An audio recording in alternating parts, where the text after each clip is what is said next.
Muy buenos días. Muchas gracias a todos por vuestra participación en este seminario sobre el método del caso que va a dirigir el profesor Rafael Morales Arce. Obviamente en la Facultad de Económicas no hay que presentar a Rafael, pero sí que me gustaría hacerlo para el resto de compañeros de otras facultades. Bueno, Rafael tiene una larga trayectoria en nuestra facultad.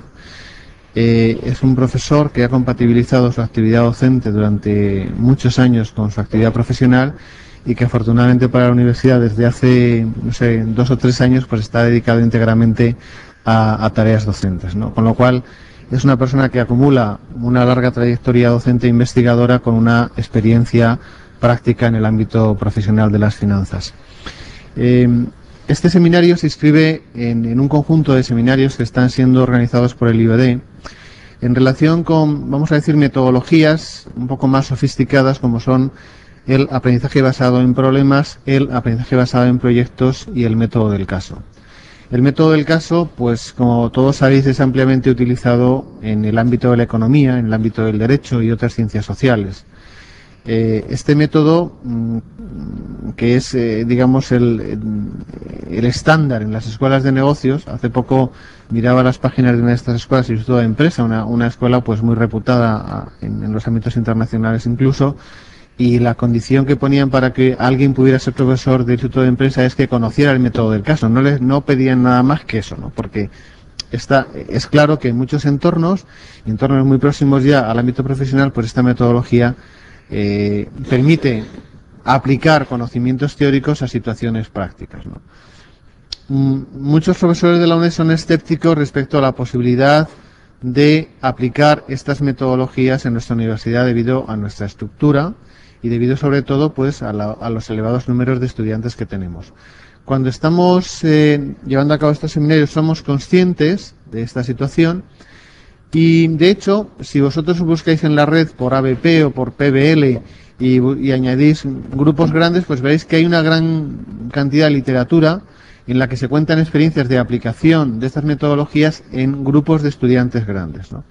En cualquier caso, nosotros este tipo de propuestas las estamos haciendo para desarrollar o para dar soporte a los proyectos de grado o asignaturas de los últimos cursos del grado, donde ya la ratio de alumnos o, por supuesto, en los posgrados, obviamente, ¿no? Donde ya las ratios de alumnos permiten abordar otro tipo de metodologías. No estamos pensando, obviamente, que una asignatura de primero incorpore esto. Primero, porque los estudiantes tienen los conocimientos necesarios para poder enfrentarse a casos reales, pero sí pensamos que en el contexto de los proyectos de fin de grado y sobre todo en los posgrados, pues estas metodologías serían muy interesantes, ¿no?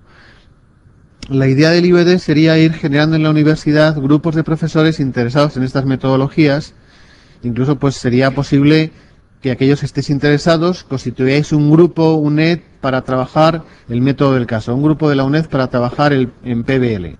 Y obviamente pues habría apoyos por parte del vicerrectorado para que o bien pudierais invitar a conferenciantes o a personas expertas para aumentar o mejorar vuestra formación, como para que pudierais asistir a cursos o a eventos relacionados con estas metodologías, ¿no? Es decir, queremos que la formación de estos grupos de profesores interesados en algunas metodologías en concreto puede ser muy importante para ir poco a poco incorporándolas a nuestra universidad. En el esquema de trabajo del IBD tenemos ahora una conferencia que va a quedar grabada para que aquellos compañeros que no han podido asistir puedan hacerlo en diferido y os anunciarán, imagino porque han estado ahora viendo fechas, cuándo va a ser ya el taller donde se va a trabajar. Es decir, ahora se nos va a exponer en qué consiste este método y tendremos oportunidad luego de asistir a un taller donde ya intentaremos elaborar un caso referido a nuestra materia o a nuestra asignatura. No voy a alargarme más. Sabéis que en la segunda parte de la sesión tenemos otro seminario, en este caso sobre los juegos de empresa, que sería una aplicación del role-playing al caso concreto de empresas, mediado además por una aplicación informática que presentará el profesor José Manuel Rodríguez Carrasco. Pido disculpas a Rafael y a vosotros porque tengo que ausentarme. Hay ahora una inauguración de un congreso en el cual tengo que estar y luego tengo una comisión de metodología en que no me queda más remedio que, lógicamente, presidir. Así que muchas gracias, Rafael, y buen trabajo. Muchas gracias. Yo creo que antes de empezar nos debíamos poner un poco más juntos todos, si no os importa veniros aquí cerca, para que ya empecemos a aplicar la metodología del caso, que requiere el que veniros hacia adelante, y si os ponéis en esta zona, pues yo creo que además de tener mejor visión, pues vamos a tener una mayor capacidad de relación. Sí. Sí.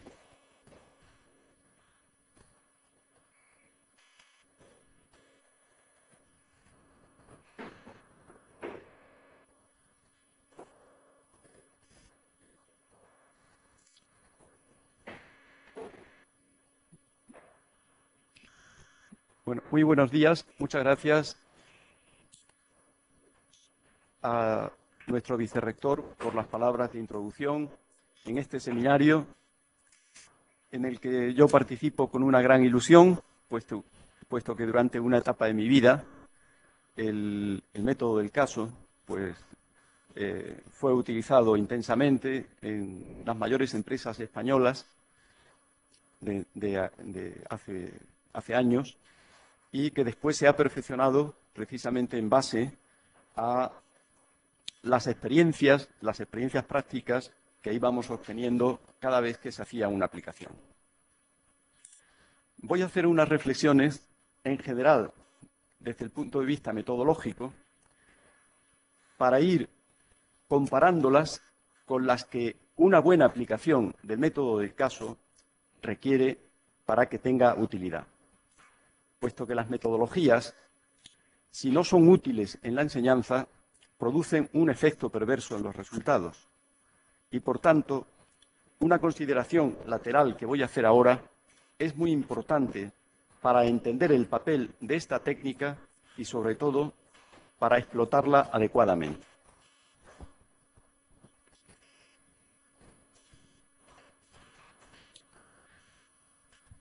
Quiero resaltar una frase a propósito del método del caso y que yo, como economista, pues tengo bien presente en todas las actuaciones en el mundo de la enseñanza. Y dice así la frase: la conducta de las modernas empresas reposa sobre una tecnoestructura concebida para permitir el estudio en grupo de los problemas. Primera idea. El método del caso es un método de enseñanza en grupo, en el que, como ahora veremos, la aplicación de una serie de principios pedagógicos, que resumiré al final de la charla, son fundamentales para el éxito en el mundo de la empresa y, por supuesto, en el mundo de cualquier entidad pública o privada que quiera aproximarse a la resolución de problemas con la participación de los propios individuos. El esquema básico descansa en una serie de cuestiones, en unos principios que voy a detallar seguidamente, en el respeto a unos objetivos formativos que siempre han de estar presentes en la enseñanza, a unos objetivos en términos de conducta, puesto que no tenemos que fijarnos únicamente en la transmisión de conocimientos. El método del caso es una herramienta para favorecer el cambio de actitud, el cambio de comportamiento. Los niveles de la formación en donde este método tiene mayor utilidad, no puede ser utilizado en todos los medios sin excepción, en algunos tiene más entidad que en otros. ¿Cuáles son las formas didácticas que de alguna forma se aproximan al método del caso, aunque no son exactamente eso?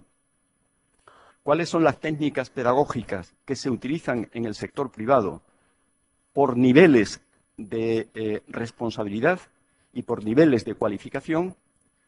Voy a explicar la metodología del caso paso a paso y haré también una breve explicación del juego de representación de papeles, del roleplay, que aunque después a ustedes les van a hablar, yo voy a asociarlo porque tiene una cierta relación con el método del caso, pero es diferente. El roleplay, como saben ustedes, especialmente los pedagogos, es una variante del psicodrama, que es una técnica pedagógica introducida hace muchos años, pero que es una representación teatral de un suceso que comporta enseñanza y que puede ser utilizado especialmente para el cambio de comportamiento. Y finalmente, como nos ha dicho nuestro vicerrector, pues estableceremos una una fecha para realizar un taller práctico con la práctica de un caso y la práctica de un juego de representación de papeles, para lo cual pediré a un grupo de 6 u 8 personas de los aquí presentes y a otro grupo de 2 personas para que puedan ellos protagonizar la discusión de un caso y la discusión de un roleplay en este taller práctico. Aquí tenemos un esquema muy importante de lo que es la formación y que yo trato de explicar siempre que tengo la posibilidad de hablar a un auditorio de enseñantes, a un auditorio de formadores. La formación, al menos en mi opinión, la formación empresarial, lógicamente, tiene que reunir o tiene que integrar 2 tipos de necesidades fundamentales. Las necesidades de las personas en el ejercicio de su función y, lógicamente, las necesidades globales de la empresa. Una empresa no invierte en formación, pues así, por las buenas. Invierte porque tiene un objetivo que cumplir y quiere lograr determinadas satisfacciones a sus objetivos corporativos. Pero hay también cuestiones que afectan a las personas, necesidades que tienen las personas, que tienen que ser suministradas por el método de formación, en este caso, el método del caso. Por eso esa formación tiene que tener dos patas bien diferenciadas. Una formación que está dirigida al hombre, formación personal, y otra que está orientada a los objetivos globales de la empresa. Respecto a la primera, a la formación personal, nosotros encontramos que hay dos materias fundamentales en la terminología que ahora se utiliza, lo que es formación técnica y lo que es formación humana. Y la formación técnica en el mundo de la empresa, pues está lógicamente para adquirir conocimientos específicos, conocimientos generales y, naturalmente, para desarrollar determinadas capacidades de la persona. La capacidad de reflexión, la iniciativa, la responsabilidad, el mando, etcétera. Desde el punto de vista de la vertiente empresarial, la formación tiene 2 objetivos fundamentales. Orientar a la solución de problemas económicos, por ejemplo, en el mundo de la economía, problemas de calidad de producción, problemas de rendimiento, de cumplimiento de plazos, que en definitiva inciden sobre el precio de coste, magnitud fundamental en cualquier entidad de explotación, que a su vez influye en el precio de venta y en los salarios y beneficios que la persona va a recibir con posterioridad. Pero también el método del caso y, en definitiva, la formación tiene que contribuir a resolver otro tipo de problemas de orden psicosocial.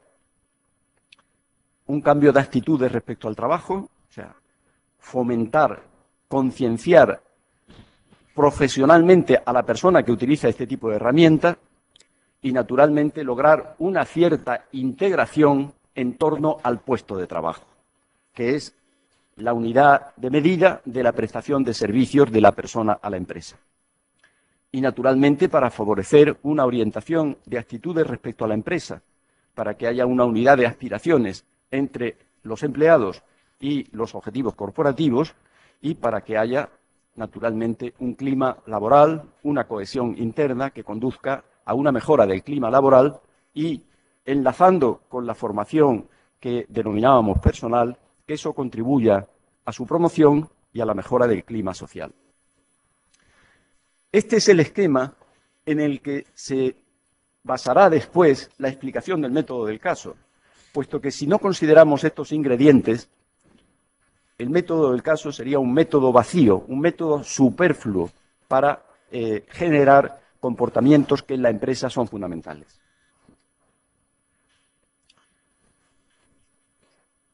Pero hay unos principios que el método debe respetar. En primer lugar, la primacía del hombre. El hombre es el elemento fundamental, es el capital humano de la empresa. Y el capital humano de la empresa está demostrado que prevalece sobre el capital físico. Sin capital físico no hay empresa, pero sin capital humano tampoco.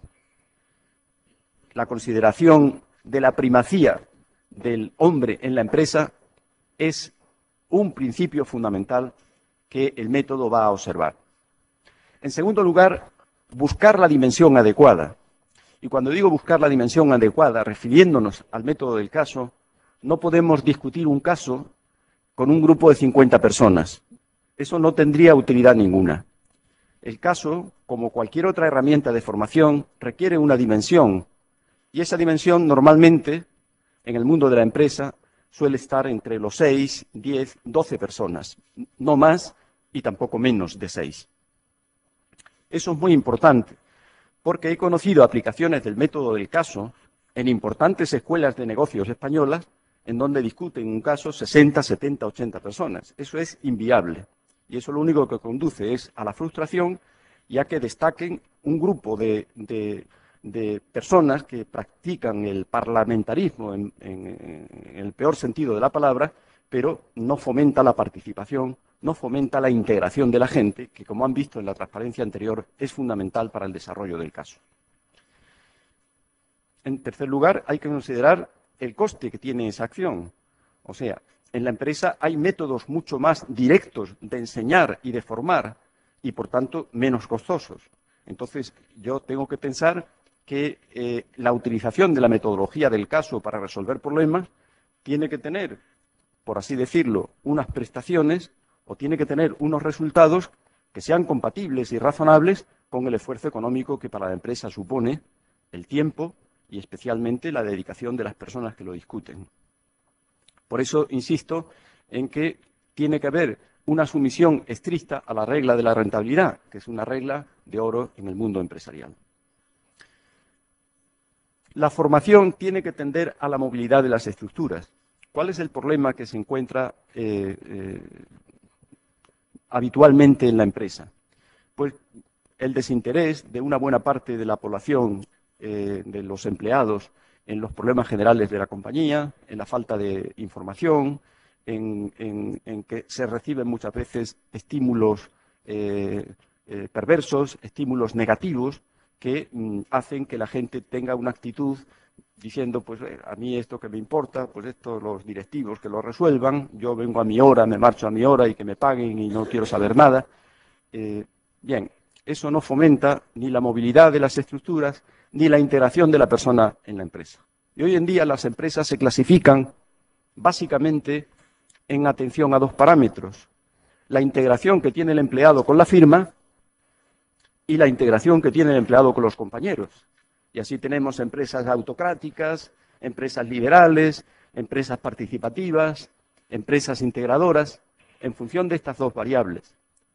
Y el método tiene que contribuir a que la integración con la empresa y con sus equipos sea una integración equilibrada, puesto que si no, efectivamente, eso no va a movilizar ni siquiera la estructura humana de las responsabilidades.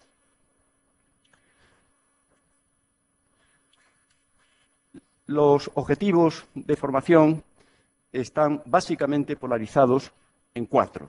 En primer lugar, la adquisición de eficiencia. La eficiencia, según la Oficina Internacional del Trabajo, descansa para cualquier tipo de actividad, para cualquier tipo de profesión, en 5 factores. Lo que se llama habilidad manual, en el caso de un profesional de oficio, o lo que pudiéramos denominar la edad mental, la relación entre su edad mental y su edad cronológica, o la relación entre su edad de formación y su edad cronológica, en definitiva, el peso de su formación, el peso de su experiencia profesional o la habilidad manual en el caso de un trabajador de oficio. Primer factor. El segundo, los conocimientos técnicos esenciales. Yo soy profesor de finanzas, pues los conocimientos esenciales son las finanzas, que es lo que debo transmitir, lo que debo enseñar. Esos conocimientos son muy importantes y en función del nivel que tienen esos conocimientos, yo seré un buen o mal profesor de finanzas. Los conocimientos técnicos adicionales, que esos no son de finanzas, esos son conocimientos de pedagogía, de didáctica, de planificación de la formación, de evaluación de la formación, etcétera. Conocimientos que no son de finanzas, pero que son fundamentales para que yo pueda ejercer mi labor como profesor de finanzas. La capacidad de juicio. Yo no solo tengo que transmitir finanzas y tengo que tener otros conocimientos complementarios a mi labor de transmisor de los módulos de finanzas, sino que tengo que ser una persona razonable, juiciosa, equilibrada, madura, que trate al alumno con la corrección debida, etcétera. Y, naturalmente, ética profesional, que es una condición fundamental en cualquier tipo de actividad que se desarrolle. Pues bien, la OIT precisa que esos son los 5 factores que definen la eficiencia de cualquier puesto de trabajo. Y, por tanto, el método del caso o cualquier otra metodología de formación que se utilice en un momento determinado deben responder a una premisa que ha elaborado la propia Organización Internacional del Trabajo y que, lógicamente, no será igual en todas las profesiones. Habrá profesiones en las que los conocimientos técnicos adicionales pues sean muy importantes y en otras en la que tengan menor importancia. Pero que en general cualquier profesión, cualquier desarrollo profesional tiene que estar polarizado en esos aspectos. Hay también otros objetivos de tipo general, por ejemplo, una empresa, para evitar los murmullos, para evitar los comentarios de pasillo, para comentar la falta de integración del empleado con la empresa, pues puede tener un objetivo personal de mejorar las comunicaciones, de fomentar la participación del trabajador en las decisiones de la empresa, evitando reclamaciones, quejas, un mal clima laboral, etcétera.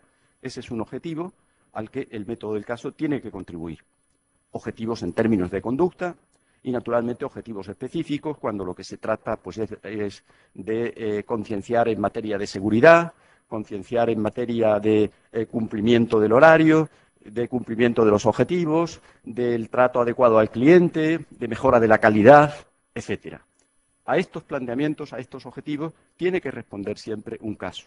Y en el ejemplo que yo les daré después, verán que los ejemplos elegidos responden a una serie de objetivos que son los que el caso tiene que desarrollar.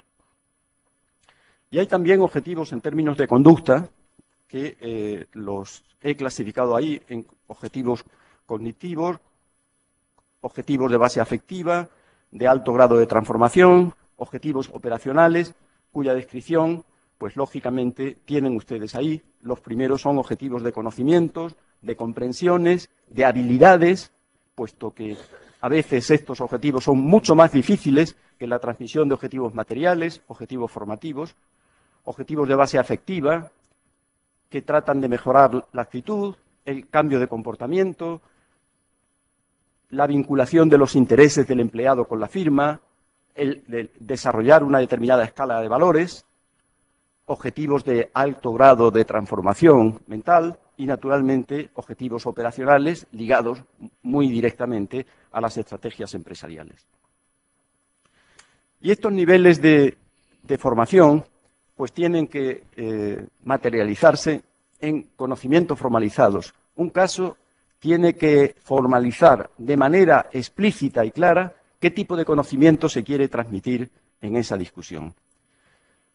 En el caso de lo que se busque es una mejora de la experiencia, pues ¿a qué tipo de experiencia se quiere llegar? ¿Qué tipo de criterios o qué tipo de valores son los que van a influir en las percepciones de la persona que lo recibe?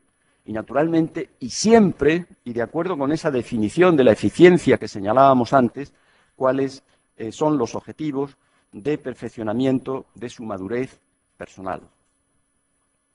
Hoy en día hay bastantes conceptos nuevos respecto a la enseñanza y encontramos pues esta clásica división de la pedagogía, la pedagogía clásica o magistral, que es la que mayoritariamente se emplea en la universidad tradicional, en la universidad presencial, incluso aquí en nuestros centros asociados, la pedagogía nueva, la pedagogía activa, la pedagogía inductiva, catalizadora y la pedagogía grupal o relacional. El método del caso participa de muchas de estas pedagogías, especialmente de las tres últimas, puesto que son aquellas que, fomentando el principio de actividad, tratan de favorecer la integración de la persona con otras personas y la integración de la persona con la firma. Y ahí tenemos, en esta tabla input-output, en la terminología que solemos utilizar los economistas, pues cómo estas 4 pedagogías pues tendrían en esta tabla de doble entrada un diferente protagonismo. En la pedagogía clásica, pues el actor básico es el maestro, el educador, el profesor. La iniciativa corresponde al maestro. El resultado, pues, es que se conozca el programa, y la función del documento, del medio de la formación, pues es básicamente memorizarlo. En la pedagogía nueva ya no estamos hablando del maestro, estamos hablando del pedagogo, del transmisor y del individuo. La iniciativa, lógicamente, corresponde al educador, al entrenador, al pedagogo. El resultado pretendido es interesar. Por eso hay una pedagogía conocida así, la enseñanza globalizada o la pedagogía de los centros de interés, y naturalmente la función del medio pues es asimilar, motivar, interesar. En la pedagogía inductiva es el grupo, en el medio social, el actor. Y la iniciativa corresponde al animador, al inductor. El resultado pretendido pues es concienciar, transformar, y naturalmente la función del documento pues es documentar. Y por último, la pedagogía grupal, pues el actor es el grupo en sí. Esto se pone de manifiesto básicamente en el caso y en el roleplay. La iniciativa corresponde al grupo.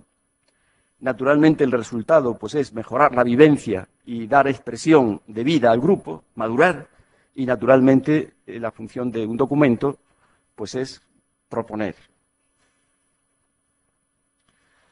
Y en los métodos pedagógicos, pues nosotros tenemos que básicamente se han orientado hacia tres tipos de vertientes. Los métodos dedicados a transmitir el saber, que son los métodos tradicionales que conocemos.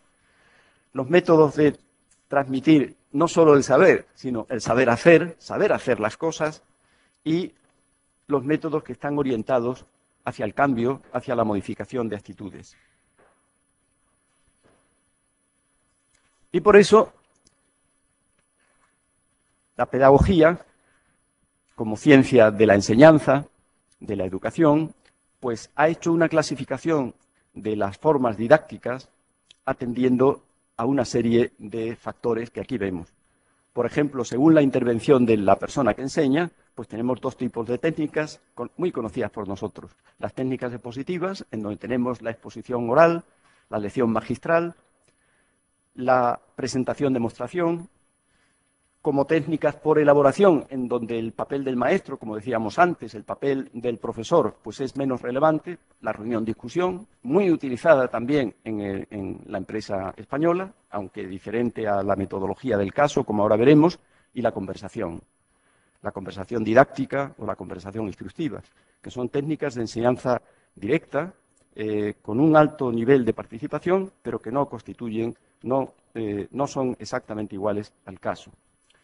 Y las técnicas de enseñanza indirecta, en las que el protagonismo del profesor como transmisor de conocimientos es mucho más tenue, y ahí tenemos la instrucción programada, el estudio del caso y el psicodrama.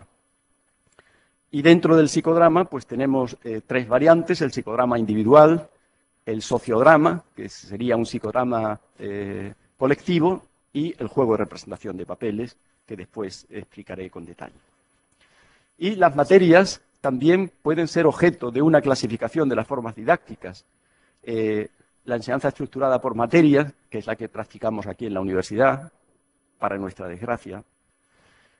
La enseñanza concentrada, que vendría a ser en donde se superpone la enseñanza estructurada por materias con ciertos elementos transversales, que ahora, en los nuevos planes de estudio, por fin se empiezan a introducir. La enseñanza globalizada, que es la enseñanza de mayor categoría, a mi juicio, dentro de la clasificación de las formas didácticas, basada en lo que se llama la pedagogía de los centros de interés, y la que nos permitiría, en estos momentos que estamos confeccionando los planes de estudios, pues hacer una estructura diferente de las materias. Voy a hacer un pequeño paréntesis para que ustedes entiendan bien el concepto.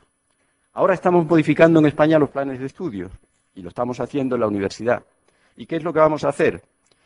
Pues si Dios no lo remedia, pues vamos a hacer lo mismo que antes, con nombres diferentes, añadiendo ciertas transversalidades, pero sin modificar para nada el verdadero contenido de la formación.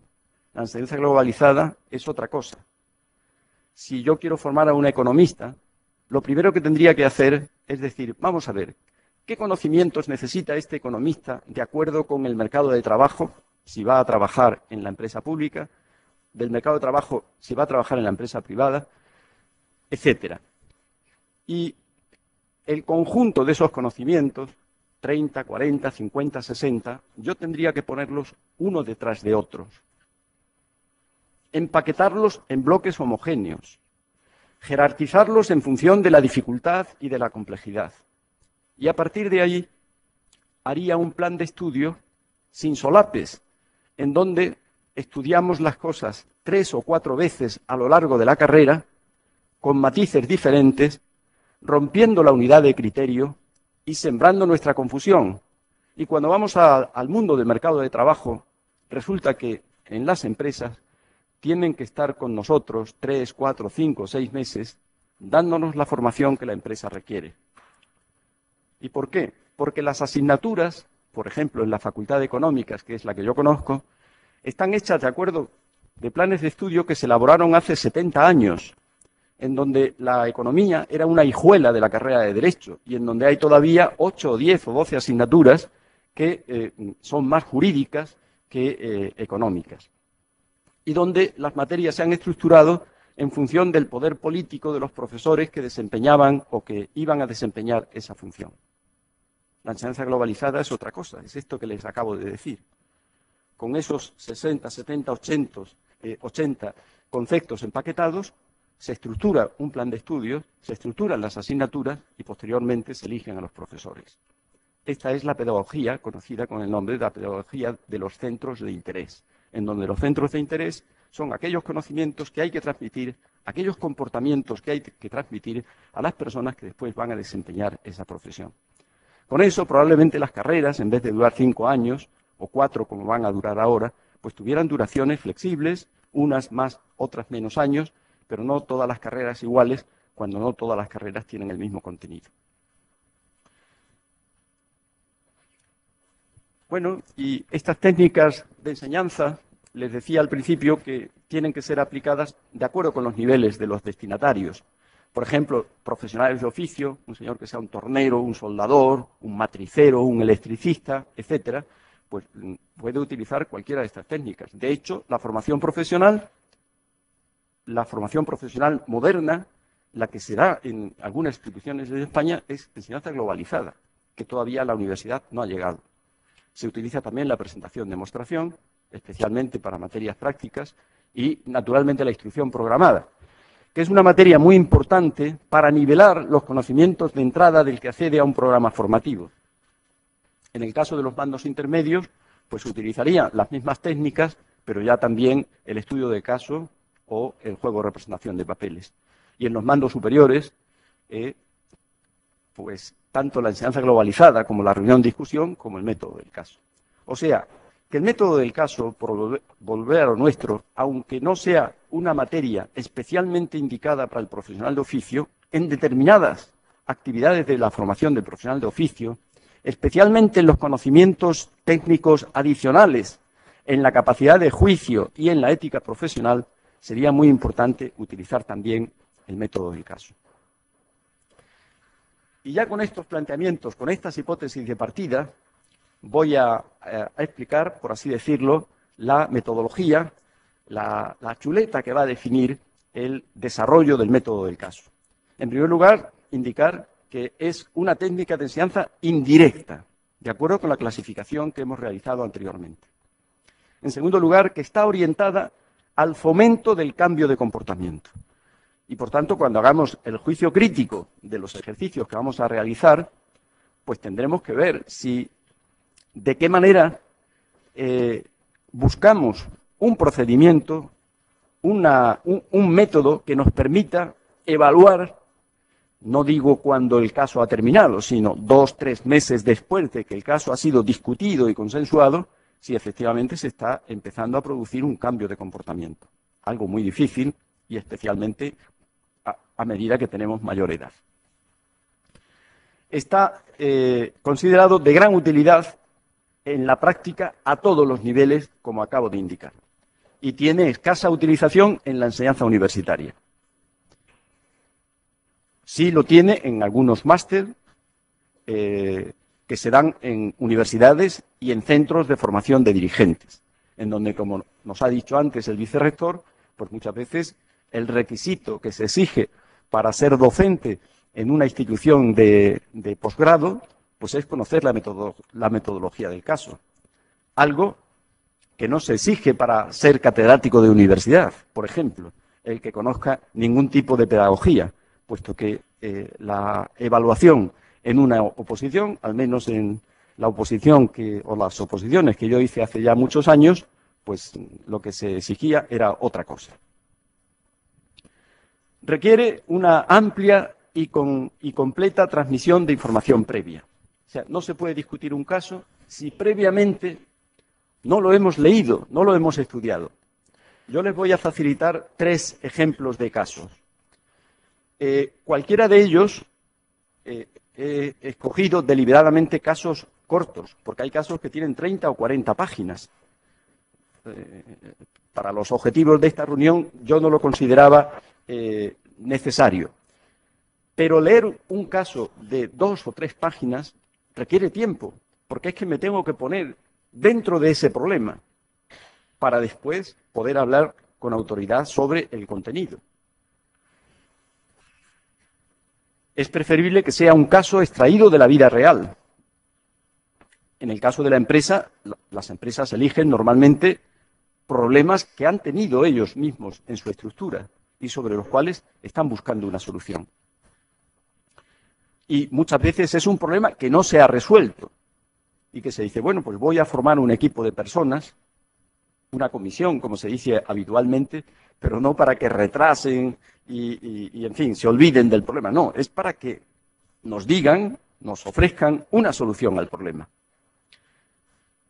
Un caso exige un alto nivel de participación. Si hablamos de un grupo de 6, 8 personas, 12 personas como máximo, todos tienen que participar. Y ahora veremos cómo el papel del animador del caso, del moderador del caso, es fundamental. Si no hay participación, el caso no cumple sus objetivos, no cumple los objetivos que decíamos inicialmente. ¿Y cuál es el proceso? El proceso es, primero, la lectura del caso. Repito, un caso de 2 o 3 páginas puede exigir un tiempo de lectura de 3/4 de hora, 1 hora. En el IES, una institución de formación especializada en formación de altos directivos, a veces preparan casos, muchos de ellos extraídos de la Universidad de Harvard, casos de 40 y 50 páginas, casos en donde hay datos, sentencias, frases, explicaciones pormenorizadas, que cuando uno llega a la página 15, pues se ha olvidado de lo que decía la página 2. Entonces, exige un esfuerzo muy importante de meterse dentro del problema, porque se considera que la metodología del caso no conduciría a nada positivo si yo no estoy integrado en el problema que ahí se trata de modelizar. La segunda etapa es fijar los objetivos de discusión. Y el objetivo de discusión, como después veremos, se centra en definir cuál es el problema que está planteando este caso. ¿Cuál es el problema? O los problemas que está planteando este caso. Eso es muy importante. Y tiene que haber identidad entre todos los participantes de cuál es el problema. Porque en la vida real ocurre eso. Y ustedes lo habrán visto muchas veces. No solo en el mundo de la empresa, sino también en el mundo de comunidades más reducidas, un departamento, la propia familia. ¿Cuál es el problema? Ustedes muchas veces llegarán a la conclusión de decir, no, si es que estamos discutiendo una cosa, pero esto no es el problema es otro. Bueno, pues eso es fundamental, esa es la esencia, el que veamos cuál es el problema que nos están planteando en este documento.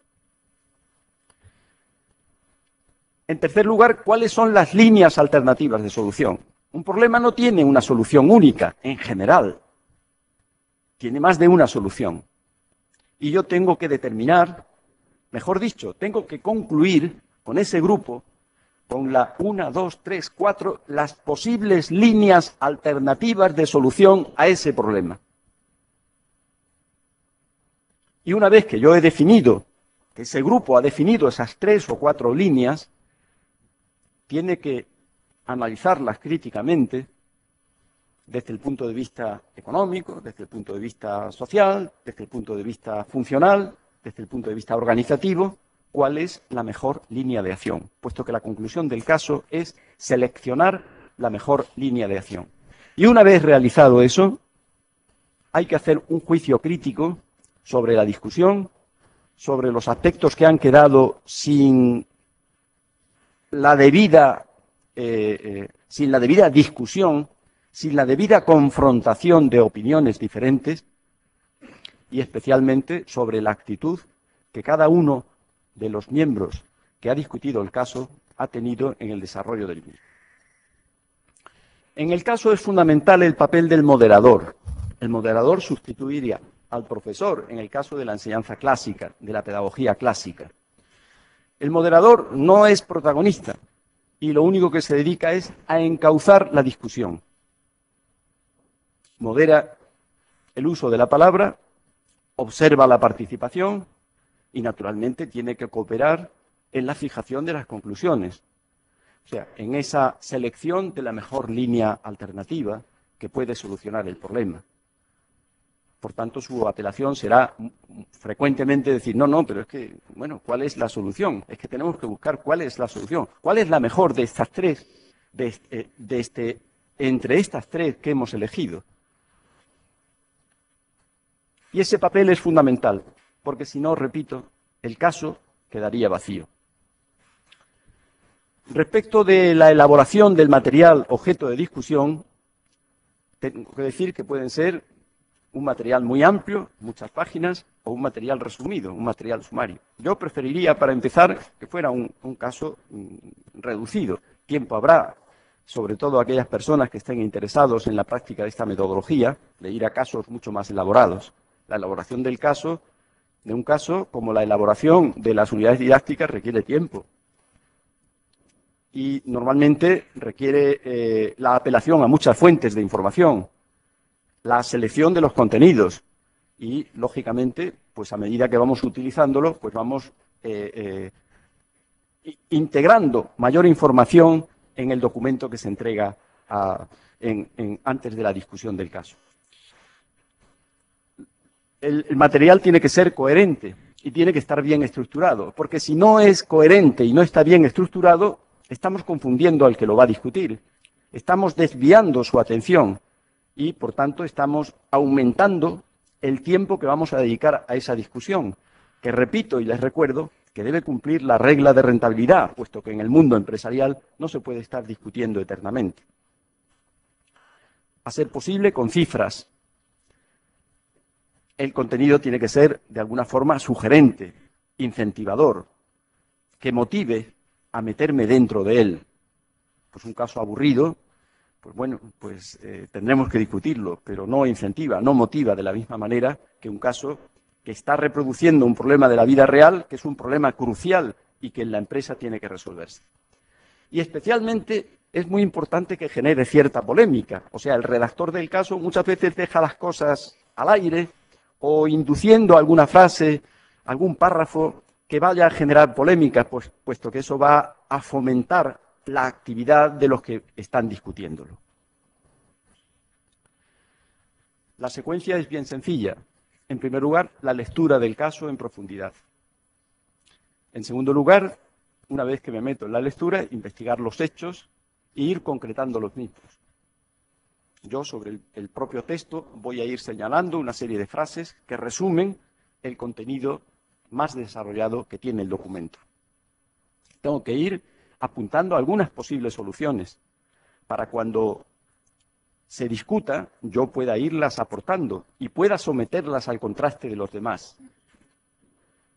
Naturalmente, la selección de la mejor línea de acción, de la mejor alternativa, y como he dicho antes, el caso tiene que evaluarse una vez que ha sido discutido, no solo el caso, sino también las soluciones. Por eso, durante la discusión, si es posible, y aquí trataremos de solicitarlo, grabar esa discusión. Y una vez que el caso ha terminado la discusión, tener la oportunidad de vernos nosotros para ver el papel que hemos hecho en esa discusión. Si hemos sido excesivamente protagonistas del uso de la palabra, si hemos querido imponer nuestro criterio a los demás. En definitiva, viene a ser como una especie de feedback de nuestra propia actuación en el caso, y en el que muchas veces aparece, bueno, como he dicho yo, esta tontería, esto es un, en fin, no debiera yo haberlo dicho. Bueno, pues eso es muy importante, y eso añade valor al caso, puesto que cuando tenga que discutir otro, tenga que contribuir a resolver otro problema, pues hombre, ya es un mensaje que tengo negativo de mi propia conducta. Por eso decía que tras la discusión conviene que se visione la grabación, que obtengamos conclusiones propias para cada uno de los participantes y por eso insisto en que aquí reside una de las utilidades fundamentales del caso. Como decía, el papel del moderador es fundamental. El moderador normalmente utiliza diferentes estímulos. Estímulos verbales, pues una sugerencia, una indicación. Otras veces los estímulos no son verbales, sino pues sencillamente pues por gestos, por ademanes, pues que la gente se dé cuenta pues de que no hay el nivel de participación que sería deseable, o que hay más participación, o que nos estamos perdiendo del centro del problema. Y ahí es donde reside el papel del moderador. El moderador no tiene lo que se dice una autoridad de materia en el conocimiento, porque muchas veces él ni siquiera lo ha elaborado. Sin embargo, sí la tiene en la discusión, en donde muchas veces, con un silencio, pues está dando a entender que el caso no está discurriendo en el sentido que debiera. Los silencios muchas veces pues, son elocuentes, como ocurre muchas veces en todos los órdenes de la vida. Si la discusión transcurre normalmente, ¿qué es lo que hace el moderador? Pues calla, no debo intervenir. Si la discusión se atasca, pues es ahí donde tiene un papel fundamental. Hombre, no están ustedes considerando esta cuestión que tenían ahí en la página 2 del caso, se están olvidando. ¿No sería bueno que reflexionaran sobre ella? Ese es un estímulo muy importante, porque a veces con el acaloramiento de la discusión nos olvidamos de un detalle fundamental. Y naturalmente, si la discusión se desvía, pues tiene que tratar de reencauzarla, reorientarla hacia su verdadero objetivo. Ese es el papel, que es muy importante. Y repito, en el que el moderador lo que debe acreditar es que él no tiene más autoridad, más conocimiento que los que están discutiendo. Su autoridad reside en las formas, en los estímulos, en lograr respuestas de aquellos que están discutiendo en ese momento. Como aspectos adicionales, y voy terminando, el decirles que el método del caso se impuso en España a partir de los años 70. En los primeros años 70, concretamente en 1971-72, ya empezaron a aplicarse por determinadas empresas de consultoría y alguna institución educativa de posgrado, empezaron a aplicarse con material, en la mayor parte de los casos, de la Universidad de Harvard o de algunos institutos norteamericanos, que es donde esta metodología se desarrolló. Y preferentemente se aplicaba pues, en empresas, en grandes empresas, para la formación de directivos, en empresas que tenían problemas sociolaborales con los mandos intermedios y, naturalmente, en los másteres. En la universidad, desde luego, en las universidades por las que yo he pasado, el método del caso pues era desconocido. Y, como he dicho anteriormente, fundamentalmente para ejecutivos, mandos medios y también, en algún caso, para profesionales de oficio. Resaltar otros aspectos. El método del caso no es un método único de formación. Alguna institución de posgrado en España considera que prácticamente es el único método. Yo creo que no. El método del caso es un método de formación importante, pero que tiene que convivir con métodos expositivos, con instrucción programada, con lecciones magistrales, con conversaciones, con reuniones dirigidas, o sea, con otras técnicas de enseñanza que son fundamentales también. Y tiene que combinarse, como ahí digo, con otras herramientas. Fundamentalmente hay una que se empezó a utilizar entonces, en los primeros años 70, después ha caído algo en desuso, que son los PACAs de formación, que incluyen en su contenido la utilización del método del caso. Y tiene algunas variantes, algunas de ellas con denominaciones que estuvieron vigentes, por así decirlo, en determinada época, hoy no mucho. Por ejemplo, lo que se llama el T-Group, que es el estudio científico de actitudes y comportamientos de las personas en relación a los grupos de trabajo. Otro método, que es el método denominado de los incidentes críticos, que es una variante del método anterior de Vida-Pigors, y que consiste en la discusión de un incidente que se ha producido en una determinada entidad y que de la discusión de ese incidente pues se puede obtener algún tipo de enseñanza. La bandeja de correo, que también se utilizó durante una época con una gran eficacia, y era darle a cada participante pues una bandeja de correo, de la bandeja de correo típica que recibe un ejecutivo en su empresa, memorándum, cartas, notas, reclamaciones, y en esa serie de 8, 10, 12 documentos, pues distribuirla a un grupo de 8 o 10 personas y ponerse a discutir la solución que a ese correo que se recibe da ese ejecutivo. O sea, se le pide primero, bueno, pues resuelva usted sobre esos documentos cuál sería su decisión si como ejecutivo tiene que resolver. Contrastar las soluciones que él ha dado con las que dan los otros compañeros y después volver a la metodología del caso en el sentido de buscar cuál hubiera sido la mejor solución a los planteamientos que entran en esa bandeja de correo. Y otra es brainstorming, que muchos de ustedes conocerán, que es una discusión que no sigue, lógicamente, la metodología del caso, puesto que es mucho más desordenada y que permite también la búsqueda de la solución a un problema, pero sin elementos de información previa y sin respetar la ortodoxia de este planteamiento pedagógico que hemos hecho. Y respecto a los PACAs, que es un tipo de formación que estoy seguro que va a volver, pues no es otra cosa que un tipo de formación basada en una organización modular, o sea, el contenido de la enseñanza se distribuye en módulos. Esos módulos lo que recogen es el contenido, y el contenido se agrupa o se distribuye, se transmite en forma normalmente de instrucción programada. El alumno, el sujeto de este PACAS, pues recibe, por así decirlo, los conocimientos que va a tener ocasión de aprender, los recibe en un libro, en un texto, pero con la metodología de la enseñanza programada. Y ese método de enseñanza programada que, por así decirlo, homogeneiza la información previa que deben tener todos los que participan en ese programa de formación, se complementa con otras herramientas, con ejercicios de autoevaluación, con casos, con juegos de representación de papeles, etc. El material de instrucción programada lo único que hace es transmitir conocimientos, y los juegos, los casos, el roleplay, etcétera, lo que están favoreciendo es el cambio de comportamiento. O sea que los PACAs no hacen otra cosa que superponer la formación individual que se recibe a través de la instrucción programada con la enseñanza en grupo. Y finalmente, indicarles que el método del caso, si ha sido bien aplicado, pues ha debido tener en cuenta 5 principios básicos que todo educador, que todo docente debe tener presente. Tiene que favorecer la intuición, la mejora de la intuición, la objetivación. Recuerden lo que les decía, que en el caso tiene que haber datos explícitos y concretos que no induzcan a dudas. La visualización tiene que ser algo que entre por los ojos.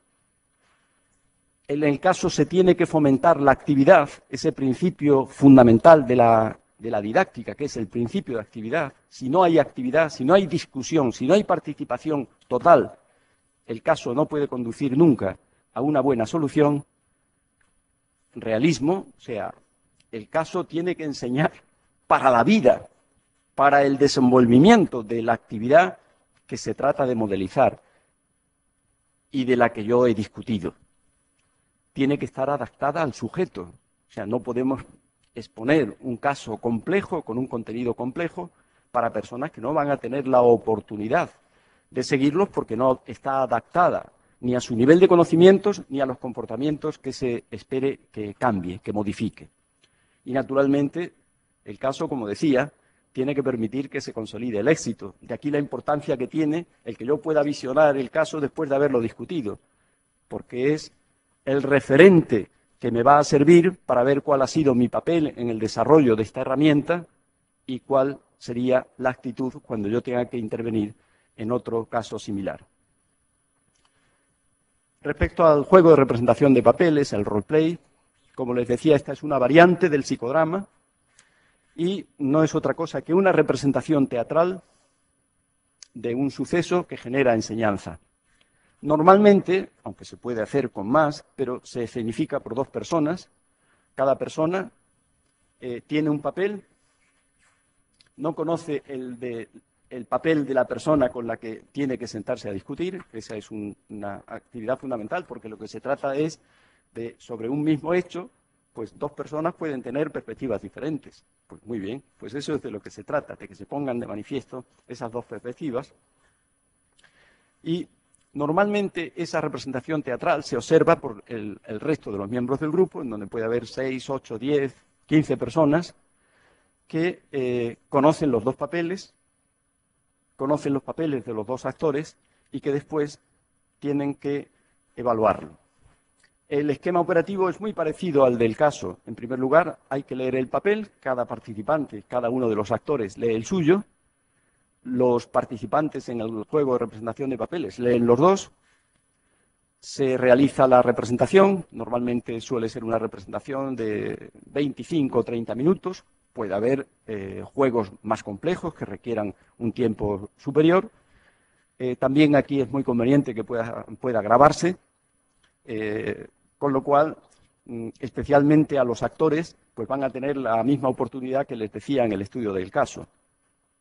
Y, a diferencia del caso, en el juego de representación de papeles se da una hoja de evaluación para todos los observadores. Una hoja de evaluación, en este caso yo he confeccionado una hoja de evaluación con 10 puntos, en donde pues, se plantea a los asistentes que valore pues, una serie de ítems que le permita después calificar la actuación que han tenido los 2 actores. Naturalmente, tras el visionado del vídeo, pues es muy importante el que haya una discusión colectiva para que se ponga de manifiesto que no ha sido otra cosa que una representación teatral, para que nadie pueda sentirse nunca molesto, sobre todo los actores, por el juicio que se pueda hacer de su papel en la representación. En definitiva, estamos ante un método, el caso o el juego de representación de papeles, que tiene una gran utilidad, que requiere, lógicamente, una buena elaboración del ejercicio, una buena elaboración del caso y también del juego. Naturalmente, una predisposición al diálogo. Si los actores o los que van a discutir el caso no tienen una disposición al diálogo, al contraste civilizado, ¿no?, armonizado de las opiniones, pues no sirve para nada.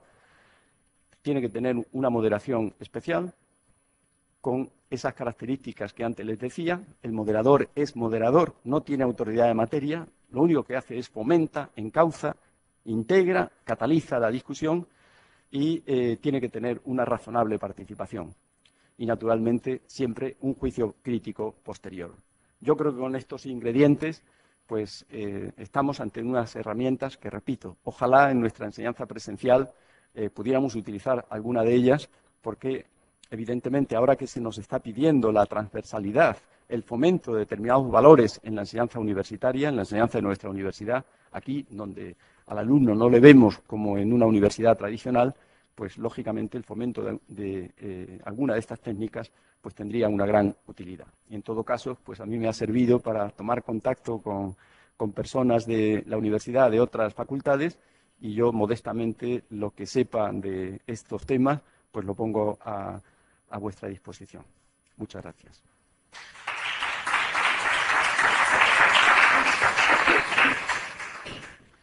Entonces, para y con el permiso de la directora, a mí me gustaría que en el taller tuviéramos ya elegido para los días en que se va a celebrar, que ahora se lo comunicará la directora, tuviéramos elegidos pues 6, 8 personas que fueran a discutir el caso y las 2 personas que quieran representar el roleplay. Y para cumplir los objetivos que antes hemos dicho, pues sería deseable que unos y otros hubieran leído previamente para que no tuviéramos el día del taller que perder el tiempo, sino entráramos directamente a aplicar la metodología.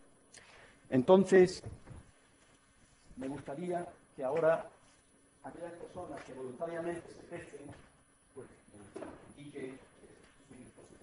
A ver, ¿quién quiere discutir el caso? Necesitaríamos 6, 7 personas.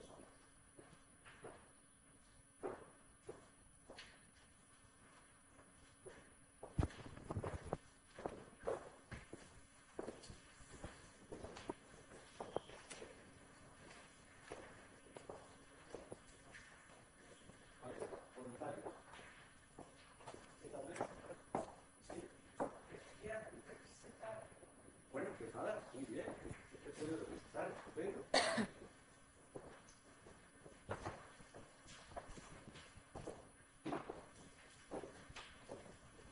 En este caso, perdone,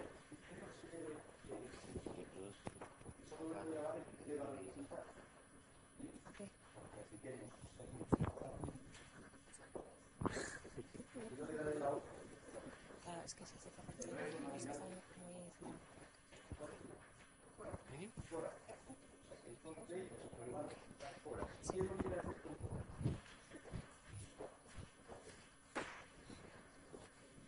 Julio, vale, pues Julio, entonces déjeme también su ejemplar.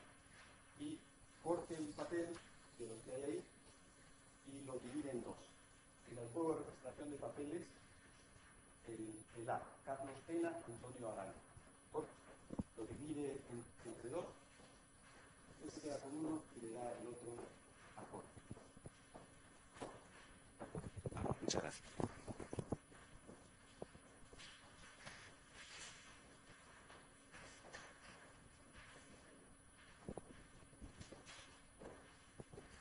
Bueno, vamos a ver, ahora vamos a elegir las personas que van a hacer el caso.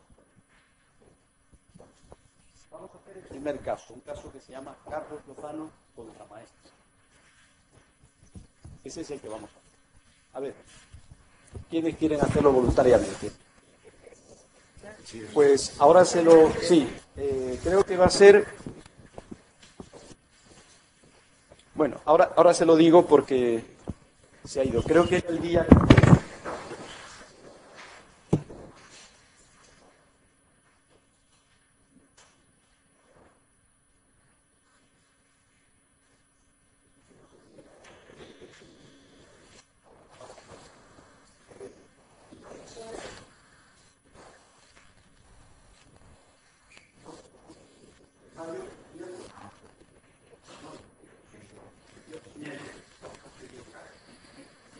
Pues a ver, podemos aplicar la ley de igualdad.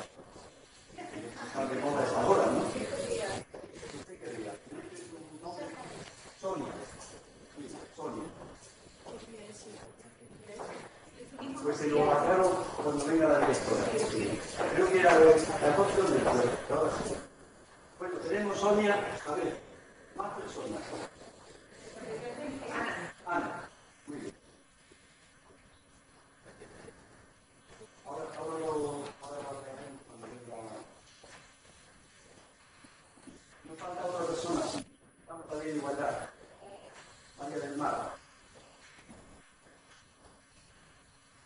Ahora vamos a ver si tenemos caballeros que quieran hacer.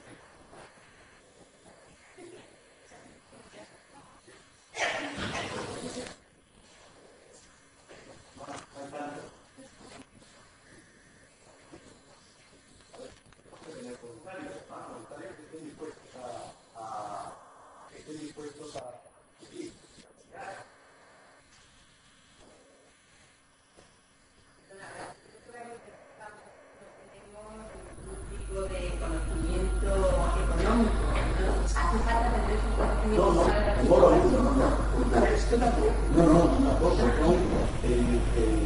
El caso es un problema en la empresa, pero un problema que cualquiera de nosotros conoce. No hay ningún problema. Sí, ahora estoy bien. No sé cuál de las dos fechas han elegido para...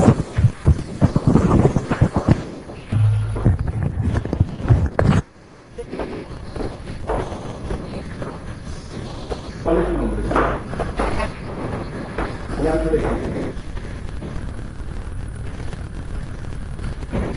Julio, haz favor de preguntar a ver cuándo de aquí a qué edad, porque si no lo sabemos, no...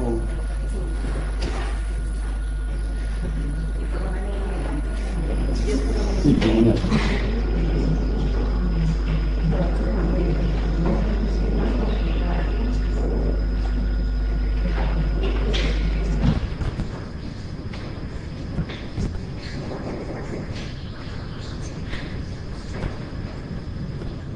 Hoy en la universidad ahora la paridad no existe.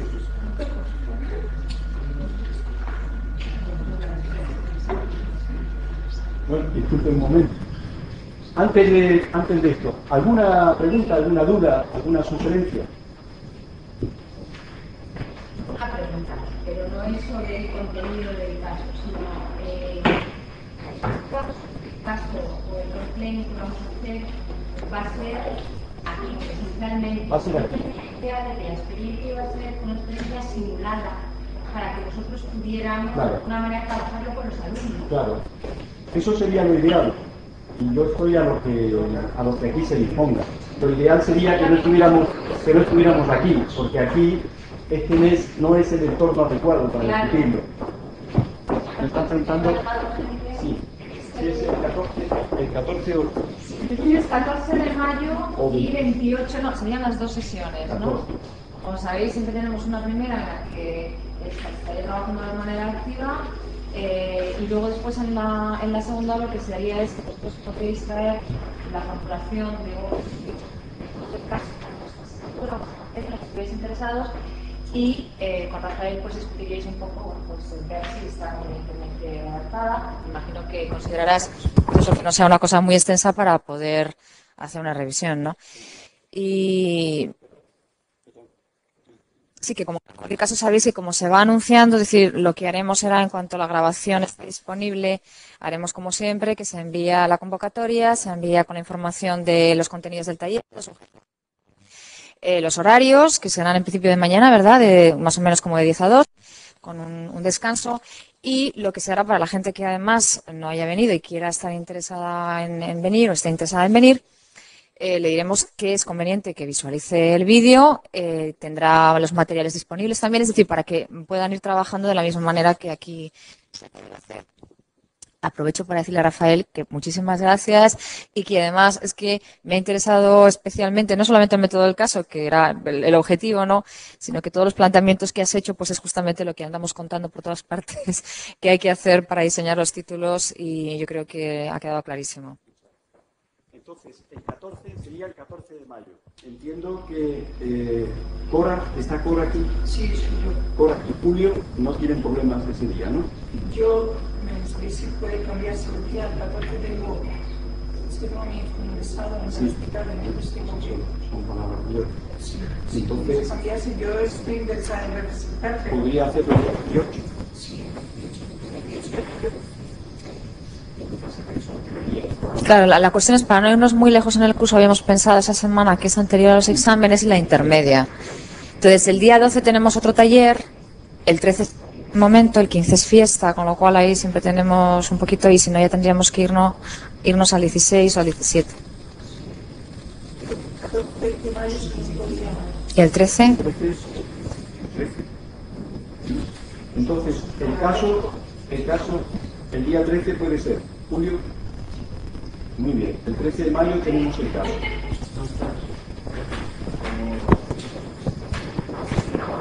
Sí. Profesora, grabarse y el día de la sesión del 14 de mayo se puede reproducir el vídeo para que todos los demás lo comenten y nos adaptamos al horario de ella. No, pero las sesiones serían, si es el 13, sería el 28.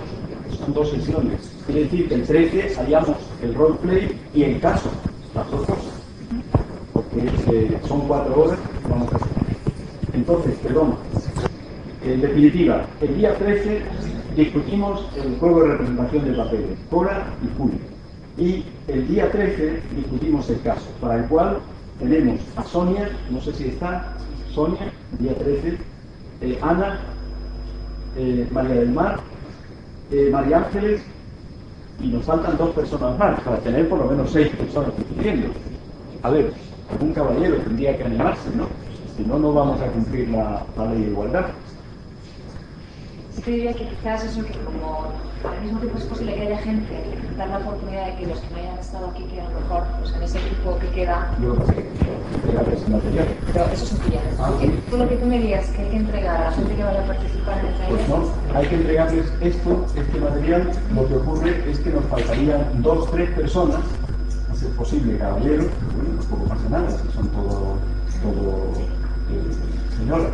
Pero sería deseable que hubiera algún caballero. Lo que hacemos es que cuando hagamos la convocatoria, la hacemos con tiempo, se envían los materiales y se solicita además que al menos 3 personas estén interesadas. Para que formemos un grupo de 6 personas. No lo podemos hacer en un sitio como este, tendríamos que hacerlo no hay problema, en una sala en mesa redonda, para que los que estén discutiendo pues estén en un extremo de la mesa y los que vamos a estar observando estemos en otro, pero en el otro extremo. O sea, que nunca podríamos estar aquí en un auditorio como este porque esto no favorece la discusión. Entonces, lo que sería deseable, pues yo no sé si alguna de las salas de arriba, aquí, la que nosotros, y que esté disponible. Pues muy bien, ¿tenéis alguna pregunta? ¿Alguna sugerencia? Por favor.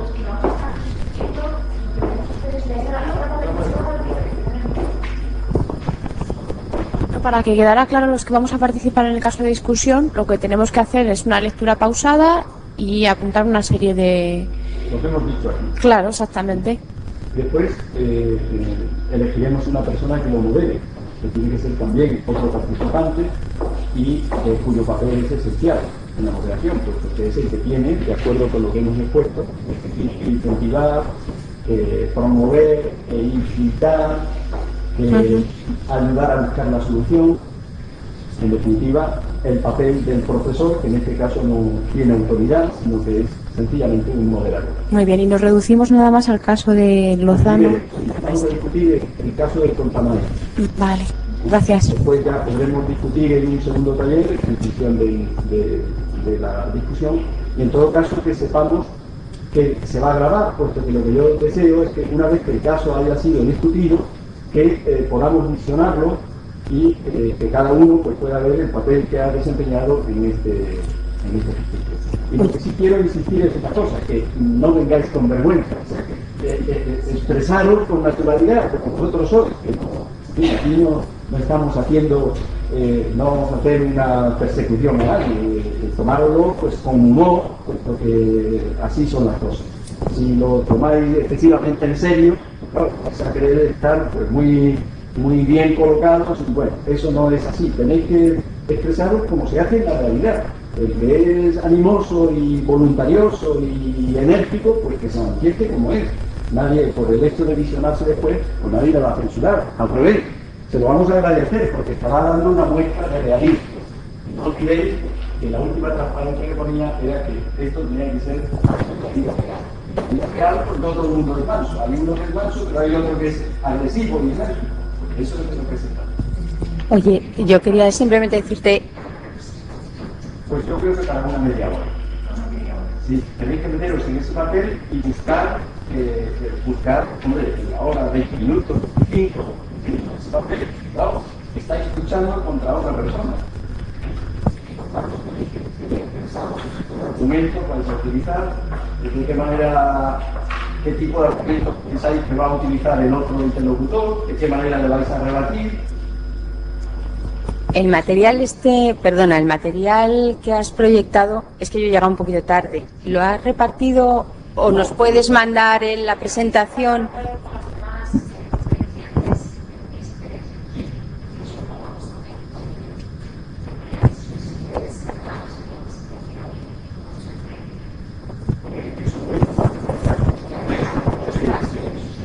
Y sobre todo de la chuleta, de cómo...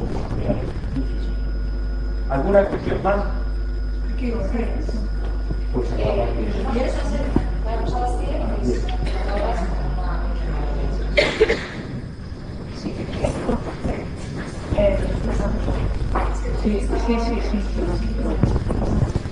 Sí, yo quería hacer la siguiente pregunta.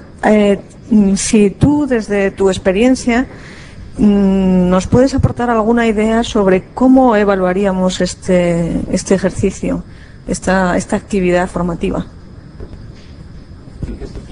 Pues sí, no, desde el punto de vista de que, claro, exactamente, o sea, cómo evaluaríamos a cada uno de los participantes en la actividad, porque se supone que, bueno, que es una actividad que tiene un resultado, ¿no?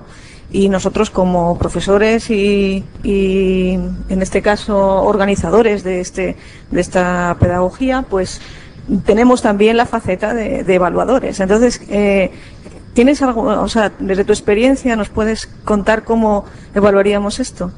Estás haciendo una pregunta que da en el clavo. La evaluación tiene que ser doble, material y formal. Yo tengo que evaluar el contenido. Y el contenido en el caso es, el objetivo del caso no es buscar la mejor solución, pues a ver si esa era efectivamente la mejor solución. Eso sería la evaluación del contenido material. Pero yo tengo que evaluar también actitudes, comportamientos de las personas que lo han discutido. Y eso es muy importante. Hombre, está claro que como esto es un juego, es un ejercicio, esto es un taller, pues por el hecho de que yo te critique a ti y te diga, hombre, pues has estado muy incisiva, pues lo tienes que admitir, porque si no lo admites, pues bueno, esto no es una herramienta que sirva para formar. Otra cosa será que en la vida real, pues habrá que tener cierto cuidado, pero aquí lo vamos a utilizar como una herramienta de formación para nosotros. Yo te diré, oye, pues has estado muy incisiva o has estado completamente neutralizando el uso de la palabra a fulano. O tu actitud pues no ha sido lo debidamente displicente, no te has integrado en el grupo, has participado muy poco, ha empezado la discusión del caso y tú no has hecho ninguna palabra y te he tenido que estimular para que hablaras. Bueno, estos son los tipos de críticas que tenemos que hacer, pero que eso va a surgir espontáneamente de todos vosotros y que no lo tenemos que tomar con filosofía. O sea, nadie se debe ofender porque un compañero diga, oye, que está siendo demasiado autoritario. Bueno, pues muy bien, efectivamente. Esto es la formación y nadie tiene que sentirse, sobre todo en el juego de representación de papeles, en donde la evaluación se hace con una herramienta, como después veréis aquí en esta última hoja, y en donde, claro, yo voy a valorar a una persona y le voy a poner bien, regular o mal. Y claro, pues, si me ponen una evaluación mal, me voy a sentir molesto. Pues no tienes que sentirte molesto, al revés. Has contribuido a hacer un ejercicio real. Y esto es la importancia. Apuntaría una cosa a la reflexión nuestra, ¿no? De nuestra especial metodología, ¿no? Y sí creo, por ejemplo, que sería muy conveniente que cada equipo en ese caso trabajara con una tabla de indicadores, ¿no? Es decir, de evaluación, porque en nuestro caso es muy probable que en asignaturas, como comentábamos antes, que serán de posgrado a lo mejor o de últimos cursos, sean los tutores a lo mejor los que tengan que hacer estas actividades si son presenciales, y entonces es conveniente, claro, que les demos las mayores indicaciones posibles sobre cómo evaluar de una manera más o menos similar en cada caso, ¿no? Y luego, bueno, pues ya apostaría porque fuéramos todos pensando en de qué manera en grupos pequeños, sabéis que se puede trabajar en línea también, variando, es decir, hay cosas que variarían evidentemente, pero que también tendríamos que explorar la posibilidad de generar con otros tipos de espacios y de tiempos, porque a lo mejor ya es a través de foros o a través de chats, las posibilidades de aproximarnos a algo que no es exactamente igual que lo presencial, pero que también puede ser válido, ¿no? Efectivamente, nosotros que estamos preparando los planes de estudio de las nuevas titulaciones, en las asignaturas de finanzas estamos siguiendo escrupulosamente el protocolo del que ha señalado la universidad, con la aportación de todas esas transversalidades que es muy importante que se incluyan ahora. O sea, no solo hemos de meter el programa y los objetivos didácticos de cada disciplina, sino todos esos objetivos transversales que van mucho más ligados al papel del profesor tutor que al profesor de la sede central.